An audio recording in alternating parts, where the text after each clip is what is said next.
असला तरी दुपार अनिल माफ करा, काही सेकंद तुम्हाला थांबवते, तुमच्याकडे पुन्हा येते मी या सगळ्या विषयी बोलण्याकरता. हवामान तज्ञ के.एस. होसाईकर सर आपल्या सोबत जोडले गेलेले आहेत. नमस्कार सर, स्वागत आहे तुमचं लोकशाही मराठीमध्ये. पुढचे 48 तास मुंबई करता आणि विशेषतः कोकण आणि इतरेतर महाराष्ट्राकरता कसे असतील, कारण मुंबईत पावसाचा अक्षरशः धुमशान आहे.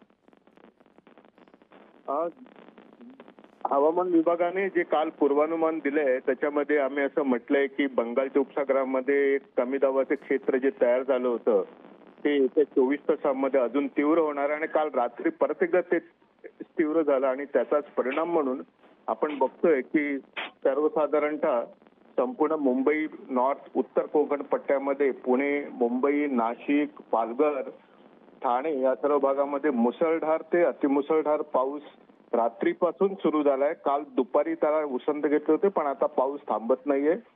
पूर्वानुमान IMDने काल दिल्याप्रमाणे असं आहे की सर्वसाधारणतः मुंबई भागामध्ये आणि ठाणे आणि घाट भागामध्ये आणि कोकणामध्ये मुसळधार ते अतिमुसळधार पावसाची शक्यता हवामान विभागाने येत्या 24 ते 48 तासासाठी वर्तवलेली आहे.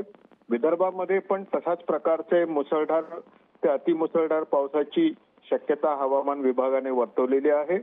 मध्य महाराष्ट्र ज्याच्यामध्ये कोल्हापूर आहे, सांगली, सातारा या ठिकाणी पण आपल्याला मुसळधार पाऊस दिसेल. मराठवाड्यामध्ये सर्वसाधारणतः मेघगर्जनेसह काही ठिकाणी मुसळधार पावसाची शक्यता पण नाकारता येत नाहीये. लोकशाही मराठी ऐका, पहा, जागरूक रहा.